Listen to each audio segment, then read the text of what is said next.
Juan 20:11, pero María estaba afuera llorando junto al sepulcro, y mientras lloraba se inclinó para mirar dentro del sepulcro. Y vio a 2 ángeles con vestiduras blancas que estaban sentados, el uno a la cabecera y el otro a los pies, donde el cuerpo de Jesús había sido puesto. Y le dijeron: mujer, ¿por qué lloras? Ella les dijo: porque se han llevado a mi Señor y no sé dónde lo han puesto. Cuando había dicho esto, se volvió y vio a Jesús que estaba allí, mas no sabía que era Jesús. Jesús le dijo: mujer, ¿por qué lloras? ¿A quién buscas? Ella, pensando que era el hortelano, le dijo: Señor, si tú lo has llevado, dime dónde lo has puesto y yo lo llevaré. Jesús le dijo: María. Volviéndose ella, le dijo: Raboni, que quiere decir maestro. Como todos sabemos, hoy es el primer día de la semana, un día establecido para la Iglesia cristiana a fin de que llevemos a cabo y celebremos el culto de adoración a nuestro Señor, y viene marcado este primer día de la semana, como ya dijimos en la introducción, por la enseñanza que los mismos apóstoles nos dan, y así enseñaron a la Iglesia cristiana. De manera que desde la época de nuestro Señor en adelante, el primer día de la semana se celebra el día de adoración pública establecida por los apóstoles y donde recordamos la resurrección de nuestro Señor. Hoy el mundo llamado cristiano también lo celebra. Pero un día como hoy, domingo, primer día de la semana, resucitó el Señor. Este acontecimiento fue de lo más extraordinario. El hecho es que ningún ojo humano pudo observar el momento de la resurrección de Cristo. Nadie lo vio, nadie lo vio. Esto quedó dentro del secreto de Dios. Pero que Cristo había resucitado era más que evidente, aunque nadie lo vio, pero era más que evidente. Un terremoto llenó de terror a los soldados que hacían guardia para impedir que alguien se llevase el cuerpo del Señor y después dijera que había resucitado. Así que un pelotón de soldados estaba allí para confirmar que aquel cuerpo de allí no se movería. Aparte de este pelotón de soldados, también habían puesto en la entrada de la cueva una roca enorme que era imposible moverla por una sola persona. Aquello se necesitaba una fuerza extraordinaria para mover la roca, de manera que sellaron la roca de entrada a la tumba para evitar que nadie pudiera decir que a este que se llamaba o decía llamarse Rey de los Judíos pudieran sacarlo y entonces argumentar que había resucitado, de manera que la autoridad político-religiosa se aseguró de que allí no se iba a mover absolutamente nada. Pero el hecho es que sí que ocurrió, porque el terremoto, como decía, hizo huir despavoridos a los soldados y a la vez derribó la roca que estaba en la puerta de entrada de acceso a la tumba, con lo cual aquel hecho quedó bastante contrastado, que allí había habido algo sobrenatural que había ocurrido.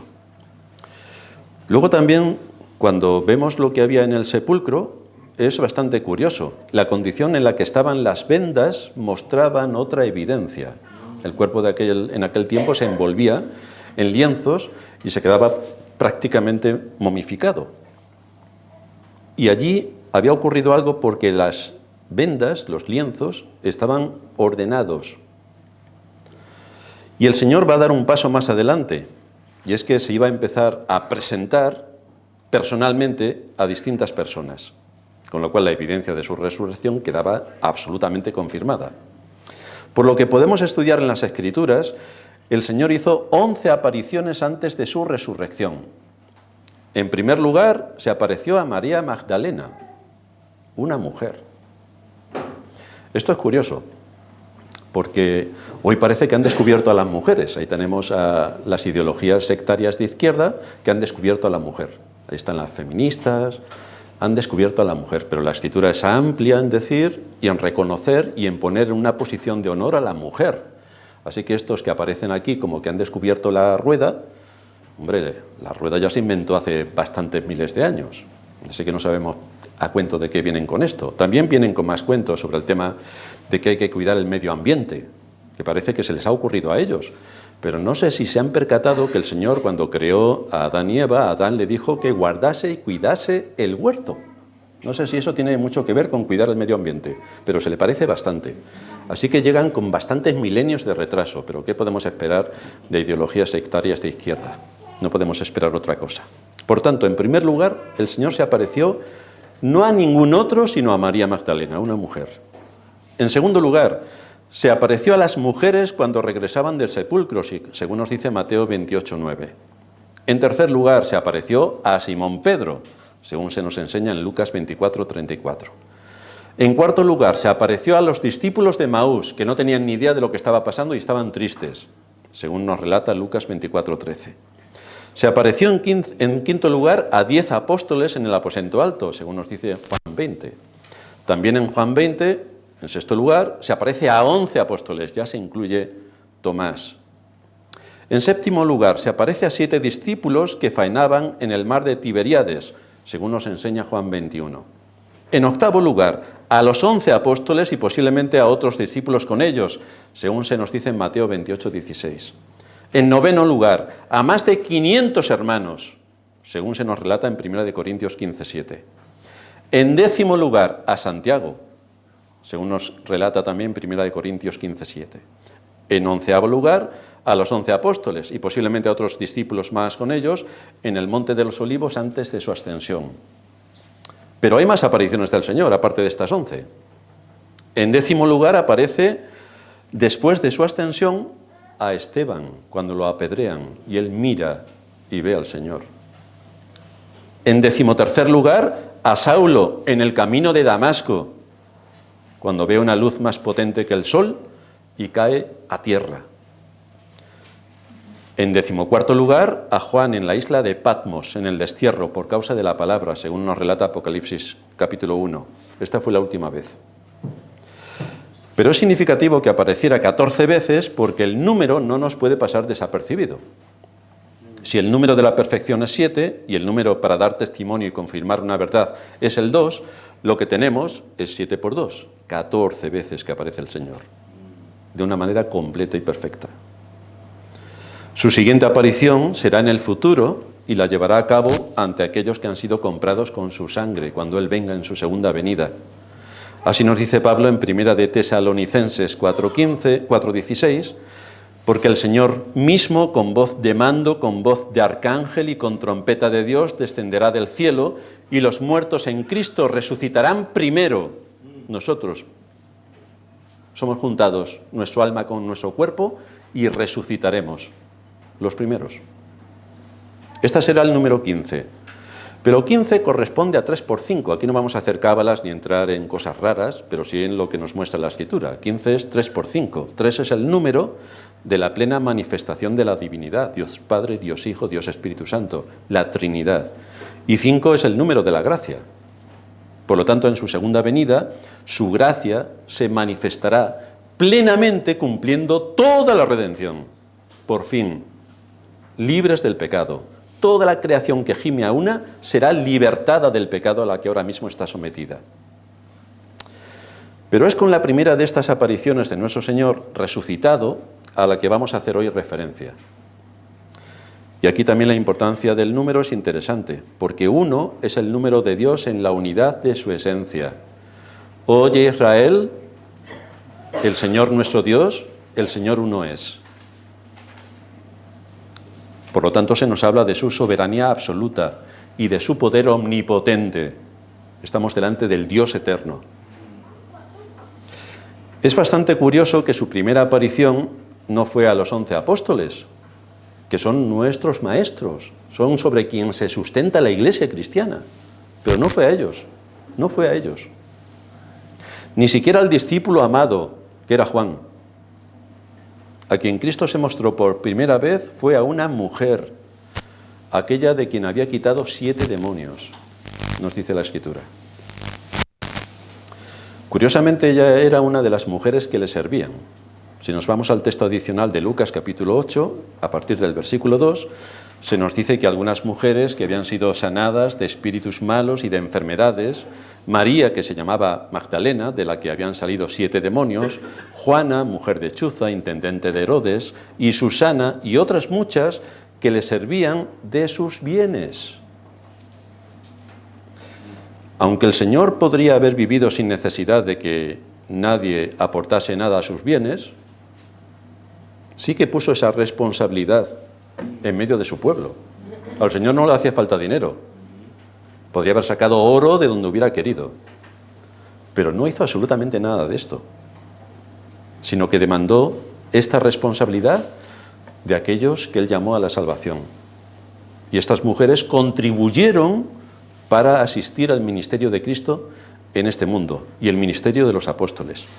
Con lo cual vemos que esto marca también un ejemplo para la Iglesia sobre su responsabilidad económica para el mantenimiento de la propia Iglesia y para la extensión del Evangelio. Esto no queda a ver a qué se le ocurre a cada uno, sino que Dios lo define claramente en su palabra.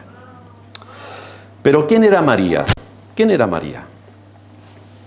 El nombre de María, como todos sabéis, era habitual en la cultura judía. Había muchas mujeres que se llamaban María. El que se apellidase, entre comillas, Magdalena, es porque era natural de Magdala. Es como Saulo de Tarso o Jesús de Nazaret. Todos llevaban, no tenían los apellidos como los tenemos hoy, sino que era del lugar de nacimiento. Esto nada tiene que ver con llorar como María Magdalena, porque la Magdalena no llora. Y muchos piensan en la Madalena también, como si las Madalenas llorasen. No tiene nada que ver con todo esto, aunque en el entorno católico y por influencia cultural parece que es así, que la Madalena llora, pero es completamente falso. Aquí la María de la que hablamos es de Magdala, la ciudad donde nació. Así que nadie hable de repostería y todo esto, que no tiene nada que ver. Magdala, una ciudad que estaba a 5 kilómetros de Capernaum, y como todos sabemos, Capernaum era también una ciudad muy visitada por el Señor. Ella oyó hablar la palabra a través de la boca del Señor en Capernaum, que estaba muy cerca de su ciudad. Y ella fue una de las llamadas por el Señor a la salvación. No tiene nada que ver con la mujer pecadora que lavó los pies del Señor, porque hay mucha confusión en esto dentro del entorno cristiano. Es otra persona completamente distinta. Pero el hecho de que escuchara la predicación de boca del Señor y fuera llamada a la salvación, también supuso que el Señor la libró de este poder diabólico que tenía, de estos 7 demonios que define la Escritura que estaban sobre ella, y la sanara. Todo esto hizo de ella una fiel servidora de Cristo. Primero porque la sanó del pecado y después porque la sanó de su enfermedad. Pero no solo aportó de sus bienes para la extensión del Evangelio, sino que cuando el Señor fue a Jerusalén para sufrir y ser crucificado, María estuvo siempre cerca. Y esto es importante, porque de todos sus discípulos, excepto Juan, todos huyeron. Vaya hombres con valor, queridos hermanos, estos son hombres con valor.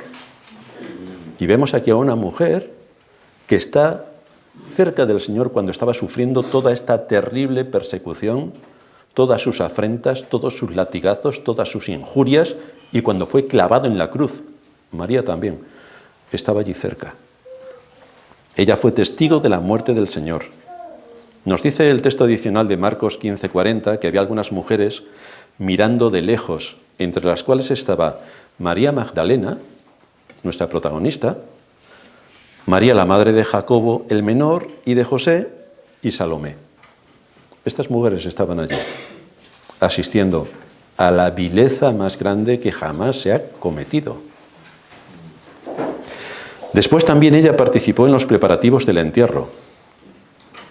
El texto nos dice, según nos relata Marcos 15:47, que María Magdalena y María, madre de José, miraban dónde lo ponían. Querían saber dónde se iban a llevar el cuerpo del Señor, porque a los ajusticiados los dejaban sin más para que alguien los recogiese o simplemente lo tiraban a la basura. Pero en este caso hubo 2 personas que tomaron el cuerpo del Señor y con los ricos fue en su sepultura, como leemos también en Isaías 53.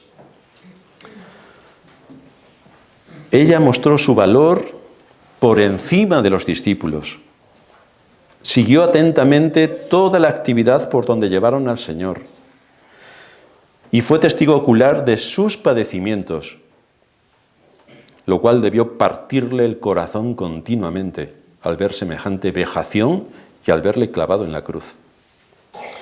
El texto paralelo de Lucas nos aporta más información sobre María y su devoción por Cristo. Nos dice Lucas 24 que el primer día de la semana, muy de mañana, Ya había terminado el día de reposo, el primer día de la semana, hoy domingo, muy de mañana, vinieron al sepulcro trayendo las especias aromáticas que habían preparado y algunas otras mujeres con ellas. De manera que lo que se hacía en aquel tiempo era poner ungüentos de mirra y otro tipo de productos sobre el cuerpo para preservarlo durante más tiempo.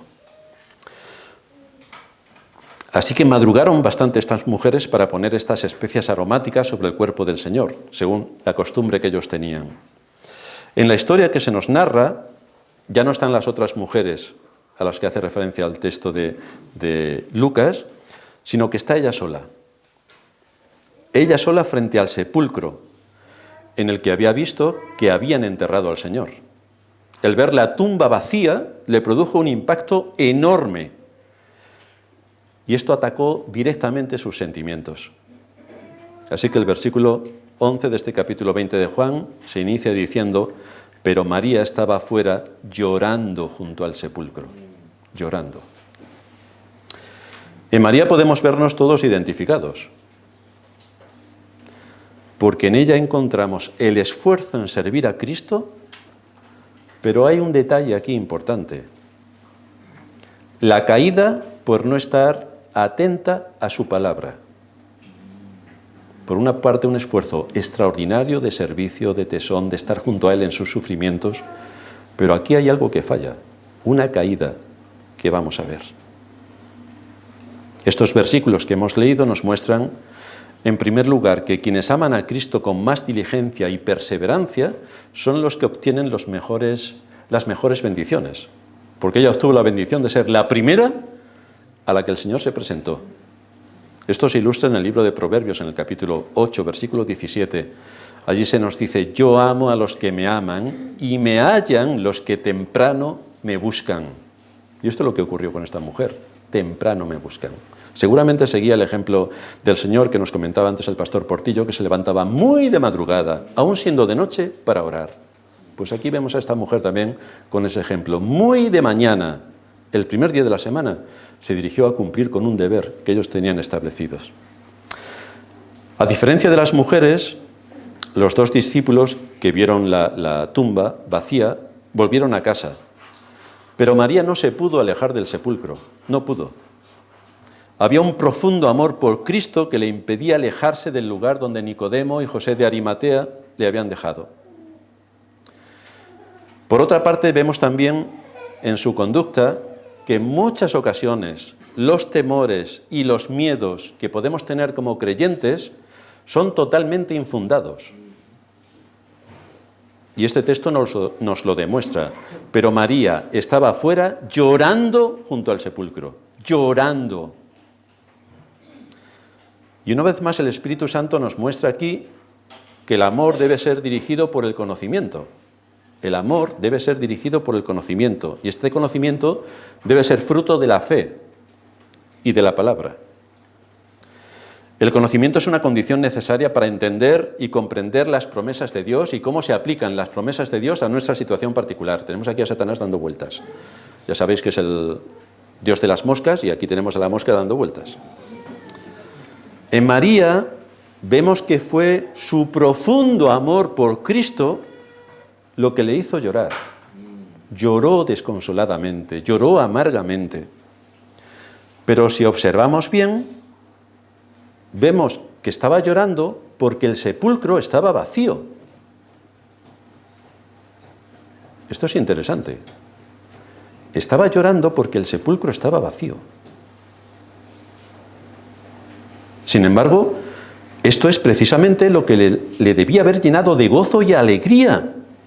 Porque si el sepulcro estaba vacío, es que Cristo había resucitado como Él ya había prometido.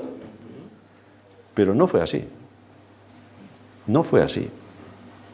Si hubiera prestado atención a las palabras del Señor, sabría que aquello era motivo de regocijo. Pero para ella fue un motivo de amargura extraordinaria. Si el cuerpo del Señor hubiera estado allí, podría haber llorado con razón, porque entonces la promesa de Cristo habría fallado. Su obra en la cruz habría sido en vano, y ella aún estaría en sus pecados. Desde luego, la gran obra de la redención no se habría consumado si allí hubiera estado Cristo. Pero no tuvo en cuenta los hechos que tenía delante de ella. No tuvo en cuenta la palabra del Señor, que había anunciado en bastantes ocasiones lo que ocurriría. Se dejó llevar por sus sentimientos, Y esto cegó su razón por completo. De manera que este llanto manifestó dos cosas importantes. La primera, su profundo amor por Cristo. Esto es innegable. Lo vemos en su servicio, en su dedicación, en su sufrimiento, el estar junto a su lado, el proveer para las necesidades del ministerio. Así que vemos, en primer lugar, su profundo amor por Cristo. Pero este llanto también manifestó su incredulidad. Terrible. Pero nosotros no estamos muy lejos de estar en esta situación. Y de hecho, muchas veces caemos. Muchas veces. Con frecuencia son nuestros miedos y nuestras tristezas innecesarias como las que aquí nos muestra María, llorando junto al sepulcro vacío, por cosas que nos hemos imaginado, que pensamos que podrían venir, pero no tenemos realidad de que nada haya venido. Tenemos muchas amenazas, pero ninguna realidad. El salmista dice, aunque ande en valle de sombra y de muerte, tú estarás conmigo, en valle de sombra, de muerte. De sombra. Fijaos en la palabra, de sombra. ¿Qué es lo que nos aterroriza muchas veces? Las sombras. ¿Pero la sombra te puede matar? No. ¿Qué hace una sombra? Nada. Pero sí que atemoriza.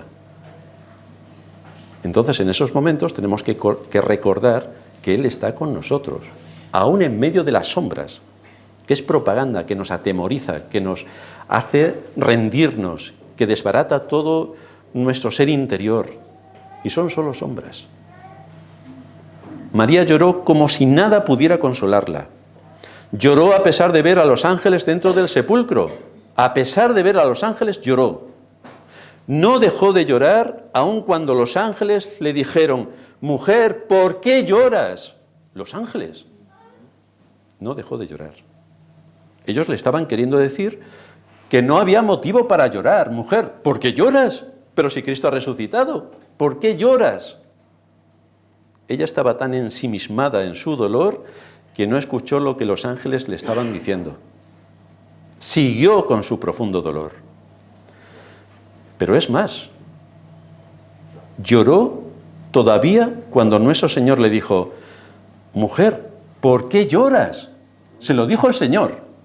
Se lo dijo el Señor. Y el motivo de su llanto era siempre el mismo. Ni siquiera reconoció al Señor dentro de su llanto y de su dolor. Ni siquiera reconoció al Señor. Y le respondió al Señor, porque se han llevado a mi Señor y no sé dónde lo han puesto. Pero ¿no estamos esperando la resurrección? ¿No estamos esperando que el Señor tome el dominio sobre la muerte?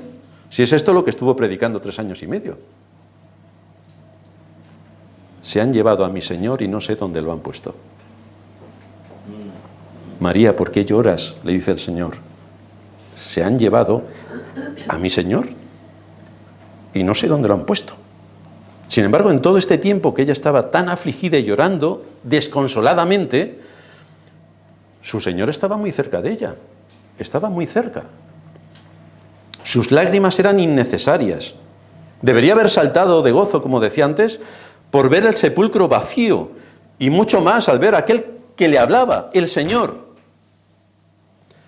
Pero como solo se miraba a sí misma y sus circunstancias, pobre de mí, no pudo darse cuenta de que la realidad era completamente distinta de lo que ella se había fraguado en su mente y en su corazón. No se dio cuenta de la realidad. Aquí tenemos una imagen fiel de nuestra propia experiencia. Si nos miramos al espejo, creo que ninguno se salva de esta situación. ¿Con qué frecuencia olvidamos las promesas de Dios en la que se nos afirma, no te dejaré ni te desampararé? No tengas temor del hombre. No te dejaré ni te desampararé. ¿Cuántas lágrimas derramamos por tener en nuestra mente miedo por el futuro? Miedo por nuestras circunstancias y por cosas sobre las que no tenemos ningún control. Y estamos atemorizados, temblando. Pero queridos hermanos, si Dios tiene el control absoluto de todo, si eso ocurre es porque Dios lo permite. Y si Dios lo permite es que para sus planes eternos, allí hay un objetivo. Así que muchas veces olvidamos que todo está bajo el gobierno absoluto de Dios y que nada ocurre sin su consentimiento. Que Él cumple su voluntad en los cielos y en la tierra y que nada escapa a su dominio, nada. Nadie hay que le diga detén tu mano. Nadie puede hacerlo. Pero esto lo tenemos que recordar porque se nos olvida. Lo tenemos que recordar.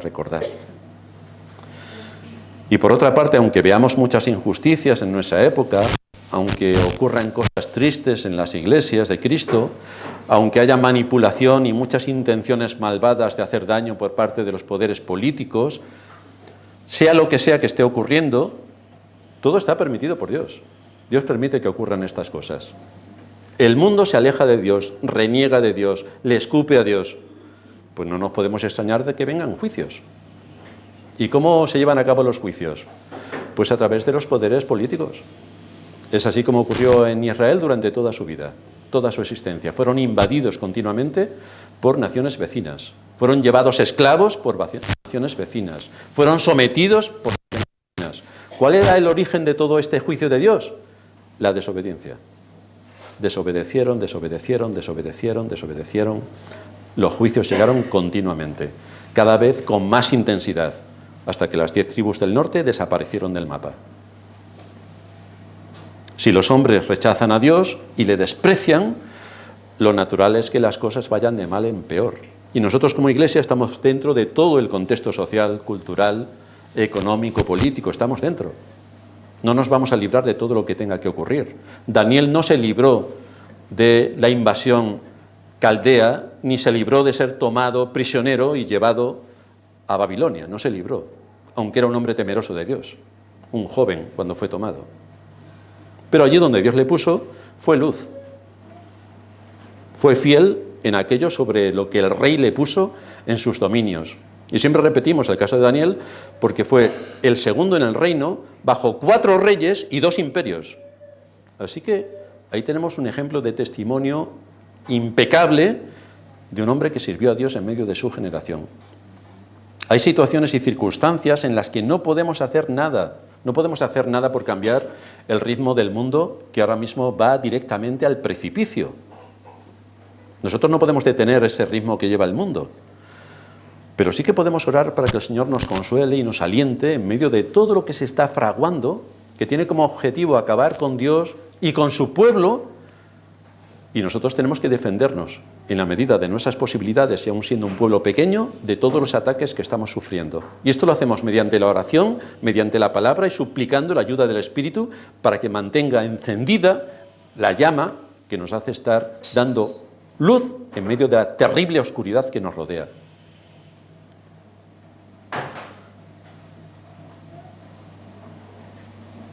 Si analizamos bien nuestra situación y lo vemos solamente con los ojos de la carne, vamos a caer, como también, aparte de María, cayó en su incredulidad Jacob, que es otro ejemplo interesante. Nos dice el capítulo 22 de Génesis, versículo 36. Entonces su padre Jacob les dijo: me habéis privado de mis hijos, José no aparece, ni Simeón tampoco, y a Benjamín le llevasteis. Contra mí son todas estas cosas. Esto lo hablaba cuando volvieron sus hijos de haber recogido grano en Egipto, cuando José se quedó con uno de sus hermanos. Contra mí son todas estas cosas. ¿Y cuántas veces, como Jacob, decimos lo mismo? Contra mí son todas las cosas que ocurren en este mundo. Nos creemos tan importantes que hay una confabulación mundial contra nosotros. Esto es de ser bastante víctimas. Pero esto es lo que pensaba Jacob. Contra mí son todas estas cosas. Creemos que una mano ciega disfruta con hacernos sufrir. Pero, queridos hermanos, en este mundo la aflicción es lo más natural que nos puede ocurrir. Pasar momentos felices es una bendición del Señor. Pero el hombre, como las chispas saltan del fuego, ha nacido para la aflicción. Todas estas circunstancias que le ocurrían a Jacob estaban muy por encima de lo que él podía hacer. No podía hacer nada. Pero sí que había algo en lo que podría haber estado ocupado, en tener la disposición en su corazón de descansar en Dios. Descansar en Dios. Como no lo hizo, su corazón se llenó de amargura y de tristeza durante muchos años. Sin embargo, vivió lo suficiente para ver a José de nuevo como segundo en el reino de Egipto, y entonces comprendió y dio gracias a Dios por todo lo que había sucedido, porque para bien ha ocurrido esto. Esto lo vio al final, pero si hubiera descansado en Dios, se hubiera ahorrado mucho sufrimiento y mucho dolor, si hubiera descansado en Dios. Y así estamos nosotros también. Tenemos muchas batallas por delante, pero tenemos que descansar en Dios. ¿No es Él nuestro amparo y fortaleza, nuestro pronto auxilio en la tribulación? Por tanto, dice el salmista, no temeremos. Esto es lo que tenemos que grabar continuamente en nuestra mente. No temeremos. Cuando dejamos de lado el conocimiento que tenemos sobre el poder de Dios, que muchas veces desde el púlpito se nos predica, cuando pasamos por alto la confianza que nos proporcionan las promesas, que muchas veces se nos predica acerca de esto, cuando dejamos de lado todo lo que supone el consuelo que nos aporta el Espíritu de Dios por medio de su palabra, cuando todo esto no lo tenemos en cuenta, entonces las tormentas de la vida cobran otra dimensión y las usa Satanás para azotarnos sin piedad. Dios no está cerca de ti, Dios está lejos, no se preocupa por ti, o incluso nos hace olvidarnos de sus promesas y vivimos como los impíos, sin esperanza, y parece que sin Dios. Esto es un ataque de Satanás en toda regla. Por lo tanto, tenemos que ser prevenidos para evitar que Satanás nos ataque de una manera tan cruel y nos deje completamente hundidos. En tercer lugar, la situación de María nos muestra cuál puede ser la condición de un verdadero creyente que no conoce en profundidad la palabra de Dios. Nos dice el versículo 11 que mientras lloraba, se inclinó para mirar dentro del sepulcro. Se inclinó. Este es el efecto de un dolor no controlado. Es que estaba desolada. Cuando el dolor se manifiesta en nosotros de la misma manera que lo haría con un impío, aquí tenemos un problema de fe. Tenemos un problema de fe. Si las circunstancias nos afectan en la misma dimensión que aquellos que no tienen esperanza, esto muestra que caminamos por vista, no por fe. Y entonces estamos un poco perdidos. Hemos perdido el norte. Así actuamos como María. Nos inclinamos y estamos ocupados con las cosas de la tierra, mirando con nuestros ojos físicos lo que en la tierra parece que está ocurriendo, que es lo que hacía María. Se inclina para ver lo que hay dentro. Como no hay nadie, su desolación es completa. Pero es así como actúan los impíos. Pero nosotros no somos impíos. Nosotros somos aquellos a quienes Dios, en su gracia, ha llamado a la salvación. Por lo tanto, en nuestra mente debe haber otra construcción que nos cimente en lo que es Dios y en su poder soberano, y en que descansamos en Él, sea lo que sea que venga, sea lo que sea. Job decía, desnudo salí del vientre de mi madre y desnudo volveré allá. Dios dio y Dios quitó. En todo sea Dios bendecido. Pero no podemos actuar como los impíos, no podemos pensar como los impíos. No es que no tengamos fe como los impíos, sino que nos contagian su falta de fe y su falta de esperanza. Y entonces nos unimos con ellos. Todos ellos están llorando, nosotros también. Si todos ellos están alegres y medio borrachos, vaya tentación. No nos emborrachamos, pero también nos ponemos alegres. Pero a nosotros no nos debe condicionar la cultura en la que estamos, nos debe condicionar la Escritura. Y esto nos hará tener otra perspectiva completamente distinta del mundo en el que vivimos. Tantas cosas como hemos oído de Dios, tanta enseñanza que el Señor se digna en aportarnos cada día del Señor, un manjar para el alma, y luego en nuestros devocionales personales. Si leemos las Escrituras o el comentario de algún buen maestro del pasado, vamos a regocijarnos con todo lo que Dios tiene que decirnos. Pero en medio de las dificultades muchas veces nos dejamos arrastrar y actuamos como si nunca hubiéramos oído la palabra, como los impíos. Pensamos lo mismo que ellos, llegamos a las mismas conclusiones.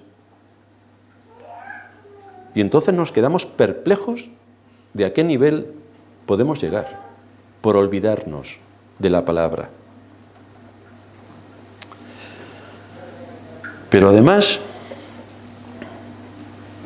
debemos recordar que el Señor dejó una promesa justo cuando se marchaba de este mundo. Y desde la Iglesia tenemos una responsabilidad amplísima en predicar el Evangelio, porque allí, cuando el Señor se iba a marchar, en Mateo 28:20, está hablando a los discípulos, por lo tanto a la Iglesia en general, enseñándoles que guarden todas las cosas que os he mandado. Es el papel de la Iglesia, enseñar todas las cosas que Cristo ha mandado. Este es nuestro objetivo. Y además el Señor añade: y he aquí, cuando se enseñen todas las cosas que yo he mandado, la atesoremos en nuestro corazón y hagamos de ellas nuestro fundamento, he aquí yo estoy con vosotros todos los días hasta el fin del mundo. Hasta el fin del mundo. En vez de estar sumidos como María mirando al sepulcro, la Escritura nos anima a mirar las cosas de arriba, no el sepulcro. Si aquí estamos en el reino de la muerte, aquí no podemos esperar nada bueno, pero esperamos según sus promesas, cielos nuevos y tierra nueva en las cuales mora la justicia. Tenemos que ser consecuentes con la verdad revelada. Tenemos que afrontar el futuro con valor. Y desde luego tenemos que descansar en la voluntad de Dios. Cuando hay cosas sobre las que nosotros no tenemos ningún control. ¿Cómo va la política? ¿Cómo va la economía? Pueden hacer lo que quieran de nosotros. Pero ahí nosotros no podemos hacer gran cosa, salvo en el contexto donde Dios nos ha puesto, ser luz. Porque si un alma se gana a través de la luz que nosotros podemos dar, esto es de una enorme gloria para el nombre de Dios. Con que solamente una persona sea ganada para el Evangelio por la luz que podemos irradiar en el contexto donde nos desarrollamos como en nuestra actividad natural. Cristo no ha abandonado a su pueblo, lo ha prometido. Estaré con vosotros todos los días hasta el fin del mundo. Así que no nos ha abandonado ni nos va a abandonar.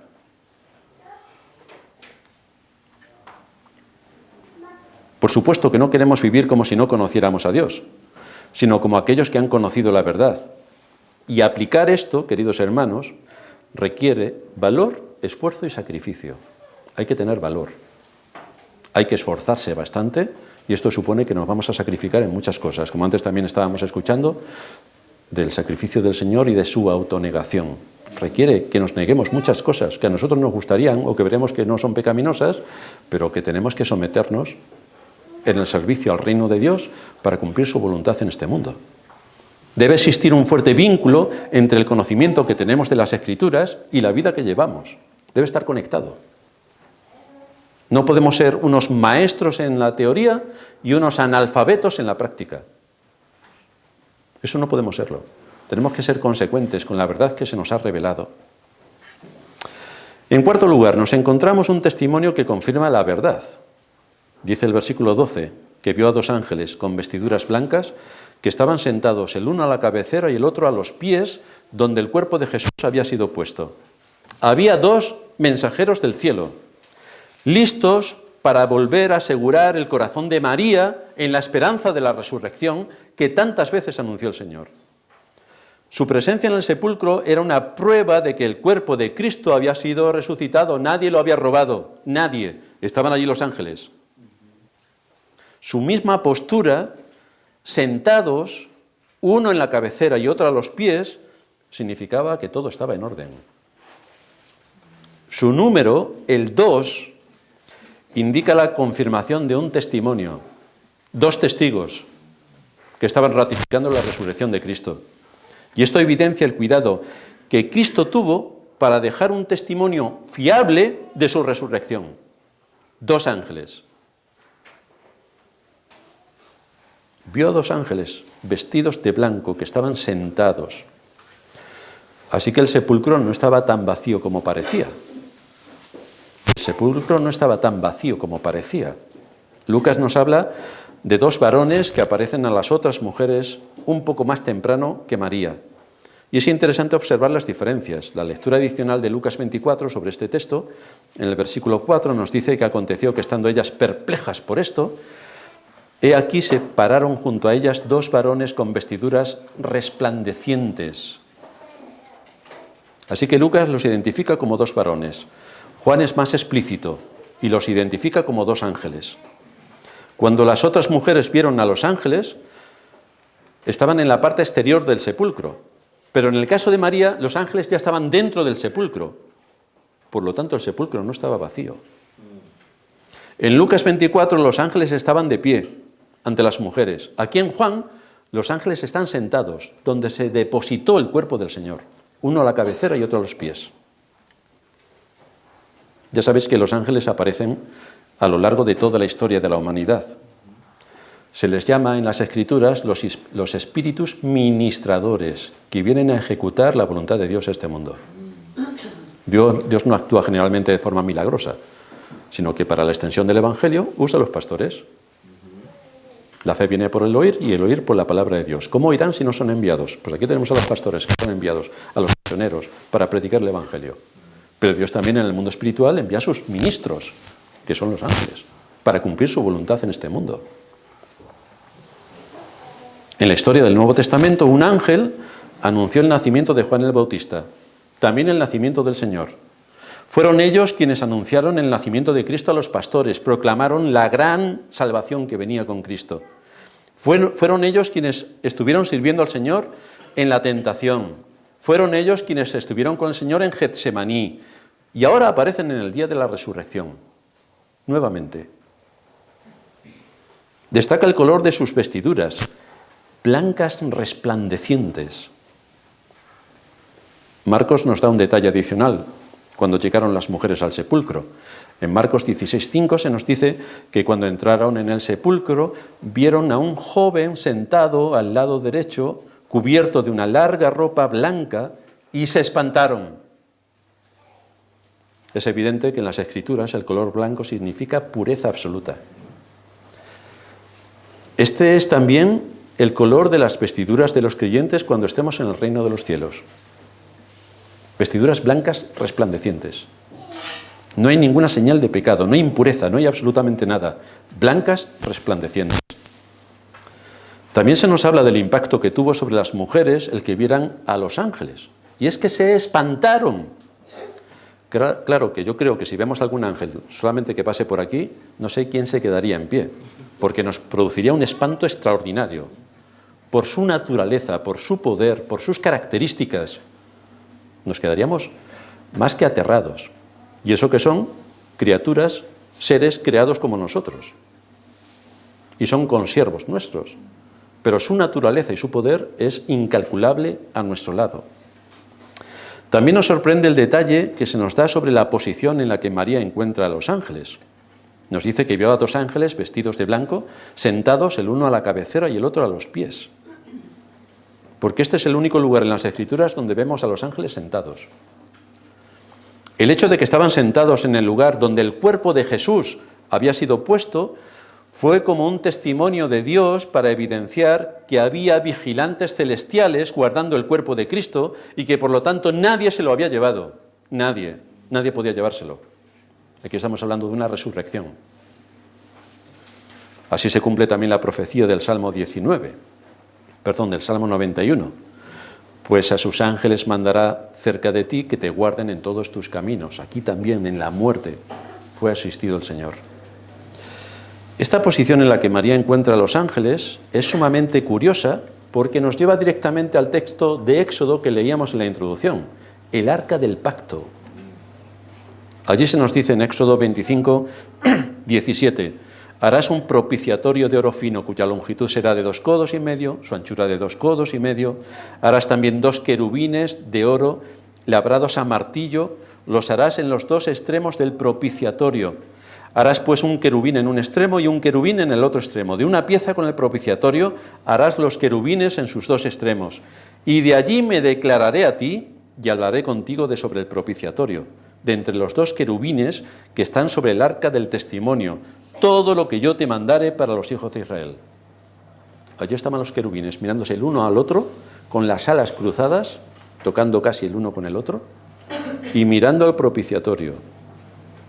Y si recordamos un poco las enseñanzas que nos hablan sobre esto, Cristo es nuestra propiciación. Y ahí están los ángeles, sentados, en el lugar de la tumba, pero de un Cristo resucitado, pero de un Cristo que hace propiciación por su pueblo. Aquí se nos insiste en que tenemos un gran sumo sacerdote sobre la casa de Dios, que conoce que somos polvo, Por eso vino a rescatarnos de la muerte. Por eso vino a rescatarnos del infierno. Y por eso con Él nos da todo lo que en su resurrección logró para nosotros. ¿A qué conclusiones llegamos con todo esto?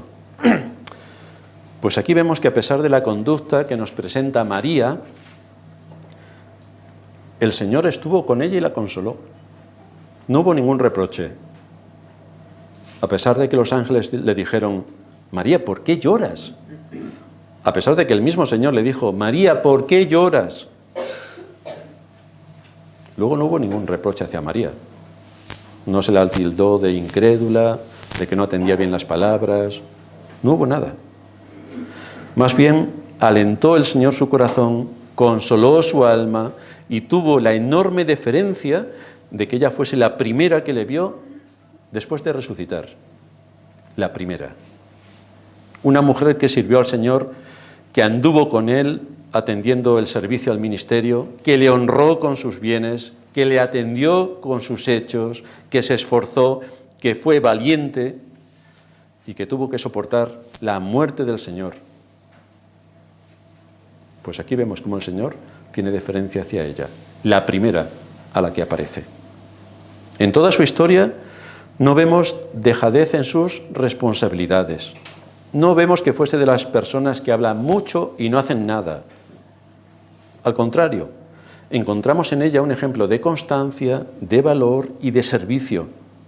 Una mujer con un corazón humilde, con espíritu dispuesto, con amor por Cristo, dispuesta a sufrir por su nombre.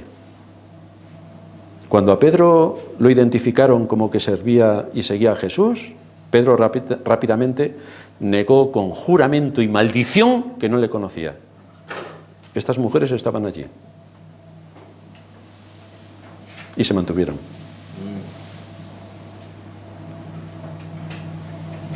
A pesar de su caída, de su incredulidad, que es también la nuestra, esta mujer es un ejemplo para todos, un ejemplo de piedad, de firmeza, de amor por Cristo, y encontramos en ella algo que realmente debe mover nuestro espíritu. Y es qué es lo que nos enseña la palabra acerca de nuestra devoción por Cristo y de nuestro servir a Cristo. Y también nos muestra y nos da una alarma sobre qué es lo que no debemos hacer como se hizo María. Y es no caer en la incredulidad. La incredulidad. Nosotros todos somos creyentes, pero hay veces en que lo dudamos un poco porque somos incrédulos sobre las promesas de Dios.